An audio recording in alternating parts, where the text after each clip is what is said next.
Welcome to Bigger, Stronger, Faster, the podcast exploring how Shore Capital Partners brings billion-dollar resources to the microcap space.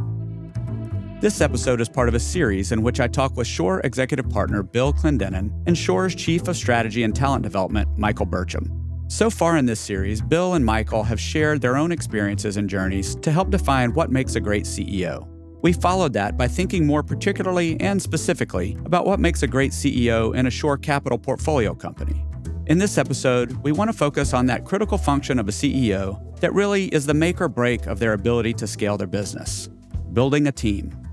Michael and Bill, welcome, and thanks for sitting down with me today. Thank you, Anderson. Great It's a pleasure to be here, buddy. Just to frame our conversation, Michael, we'll start with you. Will you clarify in your terms what we're talking about when we say team? Who is the CEO's team?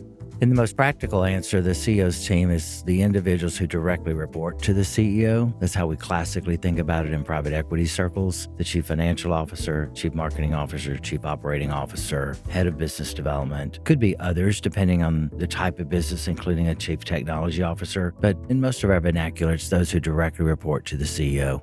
And in Shore's parlance, we call those N-1. So N being the CEO, N-1 being the direct reports, and N-2 being their direct reports. How does that equation in terms of who the CEO is thinking about as their team change and evolve, Bill, as the company grows? Or how does it change and evolve as the company grows? In my experience and what I've seen at other Shore companies is really at the beginning, the organizations tend to be flatter, right? CEOs may have up to 10 direct reports. As the company grows and scales and you move from being more of a generalist as a leader and a manager to more specialization, the CEO's direct reports, N-1s get fewer, really typically, 5 to 7. So when you first get started, Michael, how do you think about the first hire? So you haven't built out that whole team. You've just started a platform at Shore. Who do you think about bringing on first? And how do you strategically think about that when you can't just bring on a fully developed team all at once? I would say, in thinking of this through the lens of Shore Capital, the first hire is going to always be a CFO. There's rare instances where that may not be the case, but that would be the first hire because the types of financial reporting required, the preparation for board meetings, it's a lot of work. And in order to do that well and for the CEO to have leverage time to do business development, build other members of the team, and the other millions of detailed duties they need to think about, they're going to need someone beside them, making absolutely sure everything is financially buttoned up. So I think the very first hire is a CFO. After that, it varies highly by type of company and type of industry. And I think it'd be fun to hear some of Bill's views, and he and I can opine about various types of things we've seen and what worked really well when you go beyond the CFO. What do you think, Bill? I would completely agree that the CFO is probably the CEO's most critical hire. And the sooner you can get that right person into the seat next to you will help you drive the growth of the business. And so I completely agree, CFO is your most critical hire. The second thing I would challenge the CEOs is to really understand yourself. So who are you as a CEO? What are your strengths? What are your weaknesses? What are your blind spots? I think CEOs often maybe not self-reflect enough to really understand what they need in that role to make them successful. So I think that's once you figure out you're going to hire the CFO, who do you need in that seat next to you? But then beyond that, what is the growth strategy of the company, right? I think, types of companies, the industry, if this is an organic growth strategy, probably a chief growth officer, head of sales, head of marketing will be most important. If it's an inorganic growth strategy, right? Head of BD. If it's a healthcare related provider roll-up, who's your chief medical officer? Because you need somebody to go out in the field and recruit other physicians to join your practice. And so I think, the three things are: one, get the CFO in the seat. Second thing, know yourself so you can build the team to support your blind spots. And then 3, what's the growth strategy? I agree with Bill's comment of knowing yourself as a CEO. We have CEOs who are very good at business development and want to make those first acquisitions themselves directly. And in that case, they may need a very different person than a head of BD. They may need operations or analytically minded individuals to help while they're doing business development. We have other CEOs who the idea of business development is probably not their cup of tea. They're more operationally minded. And in that case, having someone who can really lead a business development initiative and get out of the gates quickly in acquisitions is probably the next. I can think of one of our companies that a critical early hire, it was probably number 3 or 4 in, was the chief people officer. And it's because the kinds of businesses we were going to acquire had a number of extenders around each acquisition partner. In this case, it was a healthcare business. And we knew that the headcount of the company would quickly grow from 50 to 150 to 500. And we knew without a strong leader over people and culture, we would fail. And so the chief people officer was, I think, number 3 or 4 hire total because of that. And what role do you guys are both lead independent directors. You work closely with our CEOs. What role do you play, or how do you help support them in identifying some of those blind spots that you're talking about?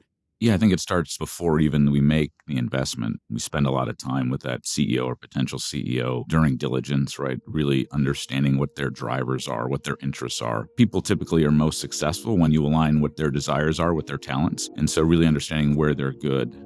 Beyond that, what I try to help them understand is understand what the expectations of Shore is, or really any private equity firm that you partner with. Shore has a pretty high standard. And so understanding what the requirements are going to be before they step into that seat and know what they're getting into is important. So I think, we ask questions to help them better understand themselves. But really what we're trying to do is shine a mirror on them so that they understand where they're strong and where they're weak. The approach I have taken as a lead independent director is I study and look at the kinds of acquisition partners that will be joining the platform and what talent and knowledge and skills are among those founding partners. There's no need to duplicate that if we have really good founder partners who will be joining us early. In the case of our orthodontic business, our initial founding partner was a terrific doctor that I knew had all the wherewithal to be a great chief medical officer.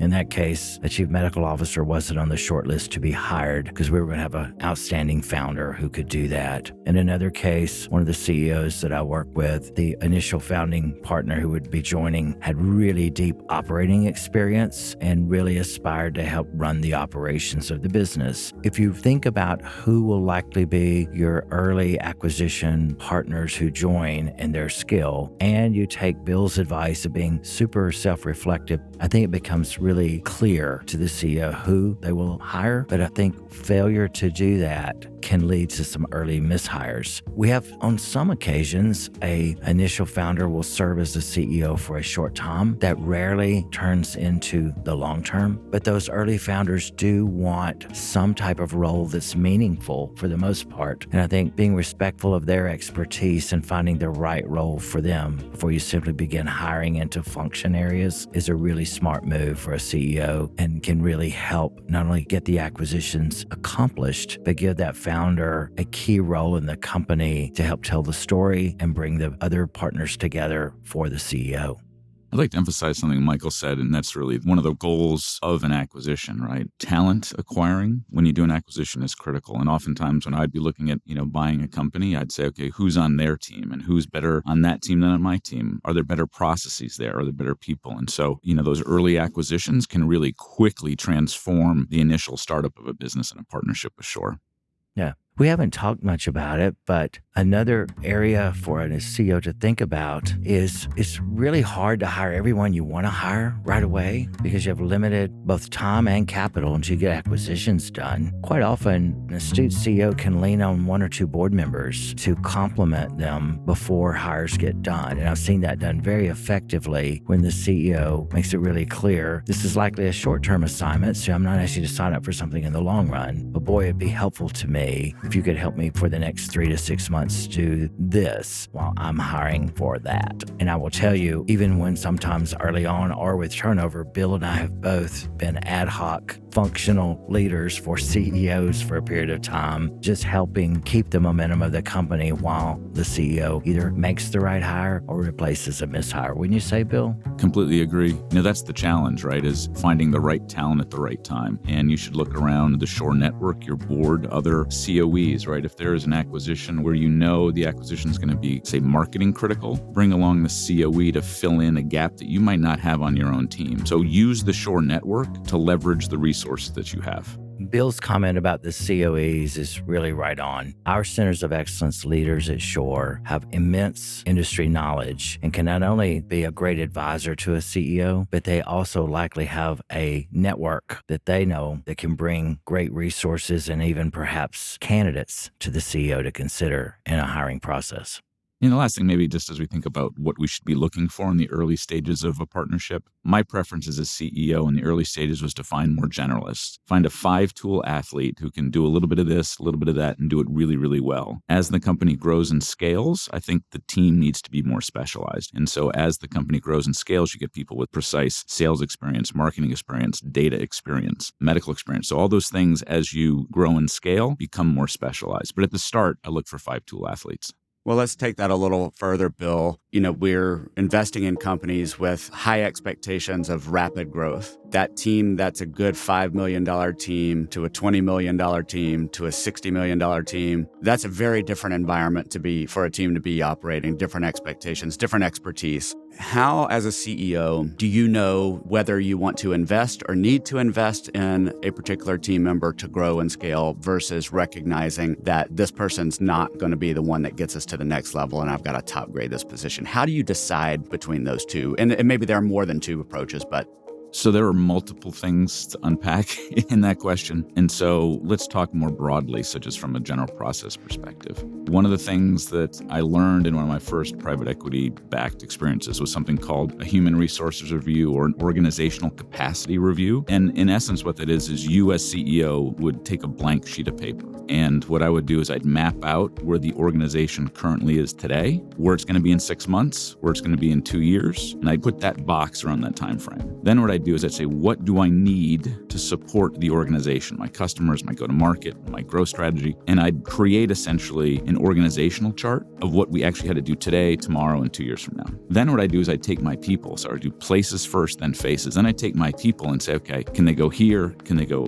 6 months? Can they go 2 years? And if they didn't make those leaps in time, I knew I'd have to start backfilling. And this for me was an incredible tool to help get me thinking about the future, right? Because there'd be tipping points. Sometimes a tipping point would come sooner based on our performance, or it might come later if we weren't hitting on all cylinders. What that did, it allowed me to identify my human resource needs before I actually needed it, before it was too late. It also gave me a tool to talk with my operating partner, talk to my LID, saying once I'd figured that out myself, I'd then start sharing it with my board. At Shore, we do something called a 9-box, which is similar, but that's more actually how well are the individuals performing within their current role and how much capacity they have for the future. But this was more granular and tactical, and that helped me think about what resources I needed for the future.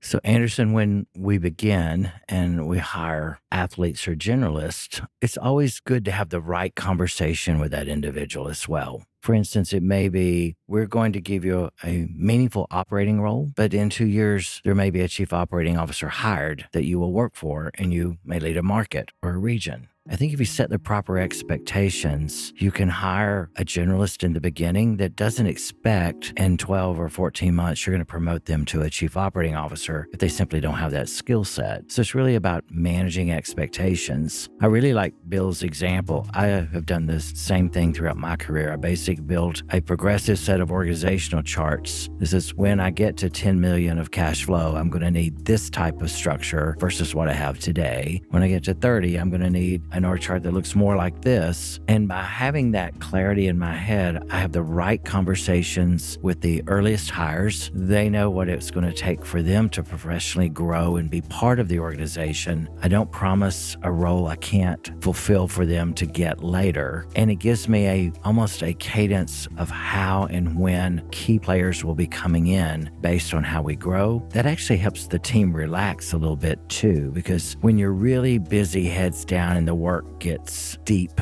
let's say, everybody's looking around like, when are we going to hire? Well, the best answer is we have a plan for hiring, and as soon as we complete 2 more acquisitions and hit this amount of cash flow, we are hiring this position. And the one right after that is the one you're hoping we will hire. So it's number 2 in the queue. It's on the list. We will get to it.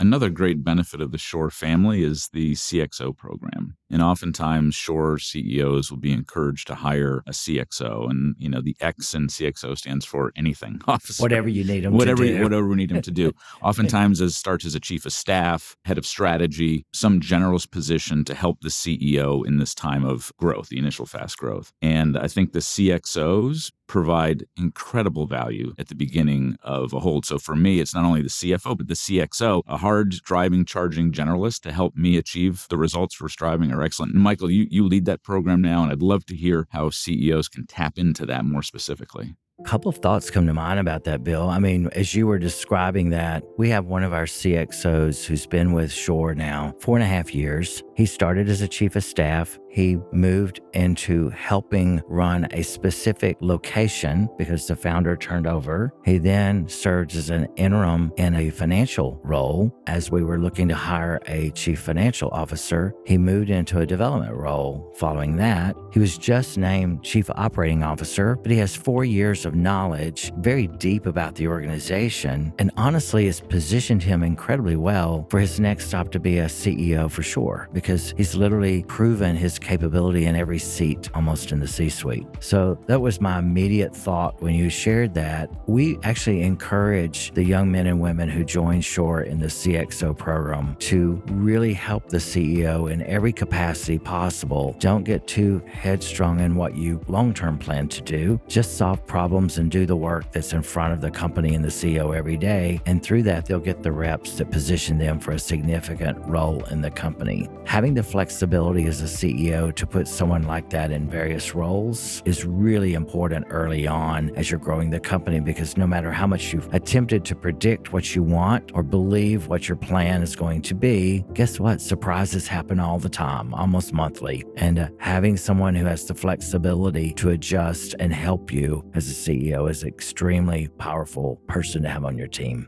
When you guys think about your own experience, as well as your experience as a lead independent director, what are some big mistakes that you've seen CEOs make? And maybe it's along the planting, growing, harvesting timeline, but what are some mistakes that you've seen that anybody listening and thinking about being a CEO, you could just go ahead and give that advice to them? Keep an eye out at this at the planting phase, maybe at this in the growing phase, and maybe this at the harvesting phase.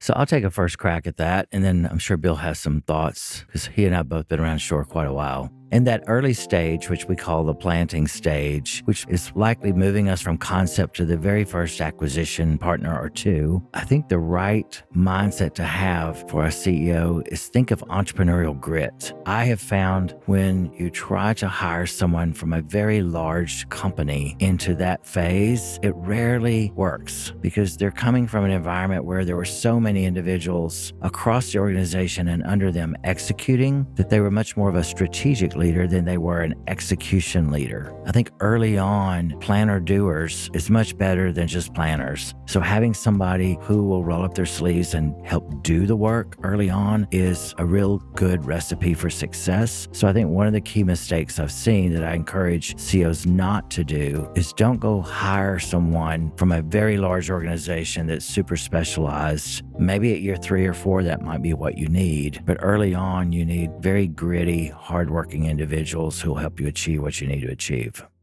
One other trait that I think is incredibly valuable at the early stage of a partnership, in addition to grit, is a bias for action, right? See a problem, don't ask permission to fix it, just fix it. Having a bias for action to take action and get results is critical at that early stage. Oftentimes people don't want to step on toes. They don't want to, mess with the apple cart. I want somebody who's going to get in there and fix things right away. As soon as they see it, just do it. Because in these early stages, there are a lot of problems to be fixed. And what about as a company grows, Bill? Does that evolve?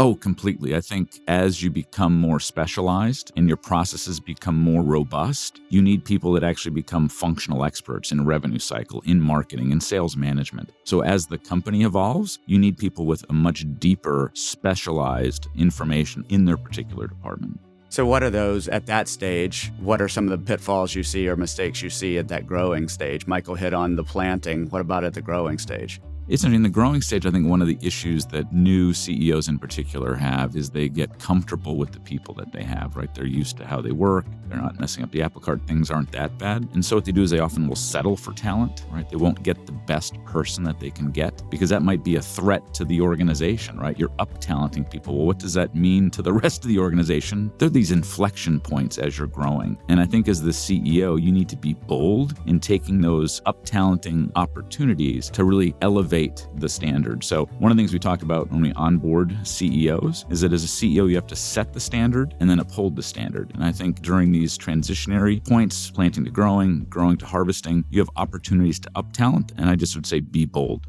You can't reward loyalty over performance. And I think in the growing phase, there's a tendency by CEOs to say, this person helped me go from zero to where we are. I really owe it to them to give them more time to get ready. And unfortunately, that becomes your weakest link in the organization. And one or two of those, and the forward momentum of the company begins to decline. I mean, high performers like to work with high performers. High performers do not like to work with mediocre performers. And our ability to perform at various stages and size of a company and complexity of a company varies by the individual, their talent, and how they've invested in themselves. It's much better to say to someone, you're not ready to lead this next phase. Don't want you to leave. Here's a role I want you to serve in now because I'm going to have to hire someone who has this expertise you do not. But let me invest in you and let's see if we can get your skill set to the point that the next promotion is yours.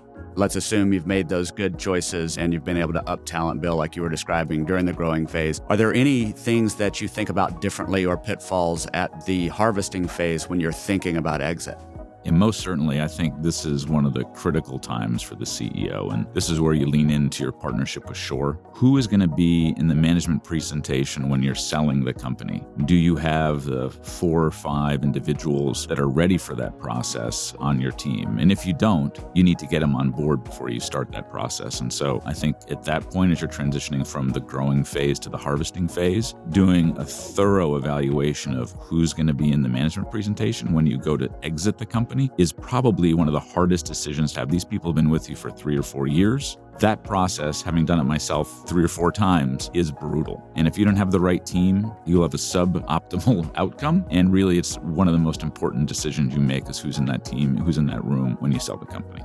Sure, because we invest in microcap, we tend to sell our companies to larger private equity investor firms. Always keep in mind that they want to meet a team that's prepared to grow the company even more. And they're asking themselves, can this team double the size of this company or not? And if the answer is, I don't think so, then we're all in trouble. So it's important that you not have just the right face in the room that can tell a great story, but you feel confident that the people you take into that management team meeting are prepared and have the skill and acumen to significantly grow the business, and that they have such credibility, the buyer sitting across the table believes that too.